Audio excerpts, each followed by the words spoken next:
Shimashi cyane kuri captain de l'équipe nationale le Bureau. None mbona yashitse. Nuko abafana bose bariko baratwumviriza ku mpande zose akaba ari umwanya kumbuye w'ibirori navuga ko ni kirori ku mpande zose cyangwa se twese Radio Buzima FM amwe na Ikimamara TV inavuga kwa ni bamwe mu bantu katika upande wa kwanza ima upande wa pili, na vile vile naona moja katika wachezaji ambao walikuwa ni hodari katika timu ya taifa na Linda Ledik, naona Lunga iliyota 90 haina watakuigana hariya baweza kuiganira hariya kuri tribune nabo nyene ni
sio nzuri kabisa, maana timu yetu tulikuwa tunahitaji sana hizo pointi tatu kusaidia sana kufika mbele.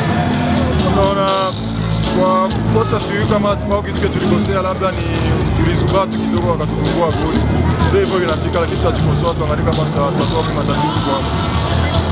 Hiyo tatizo ndio kila mtu anajifunza, hatujui kabisa ni nini na sisi. Hatujui kama tatizo kwa wapi, ila kila mtu anajifunza hiyo tatizo, viongozi na sio wachezaji, kila mtu anajifunza analiza kama tutatoka kwa matatizo kabisa.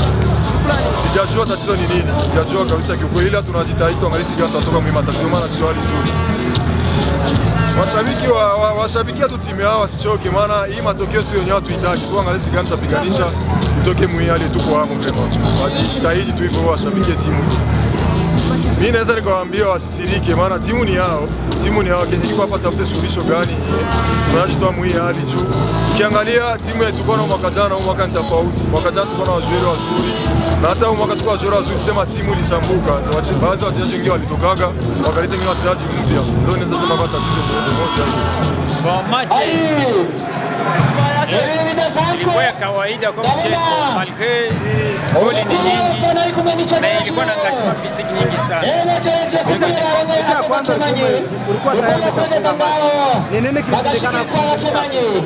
Bon, mentalité wa Israeli walitia mchezo kama maisha ganye match.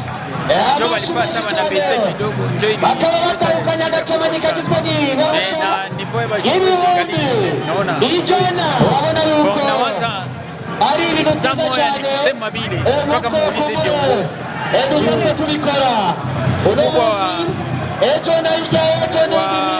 province alikuwa na matatizo Hiyo matatizo ndio ilikuwa inatuma Samoa inasababisha machi inaenda vibaya. Machi ya leo inaisha. Tunajiandaa juu machi ya Messager. Na sie tuko oblige kujiangaje, tuangalie kama Samoa binawezekana kutoa hata pointi 3. Unaona hapa balitumika sana. Neno inaenda sema fanye saa dona faza le tuko vibaya. Batie tu moyo, wapatie basho courage. Sasa tuangalie matokeo. Juu siwezi sema nao tutagania. Filimbi ya mwisho ndio inakataka kesi.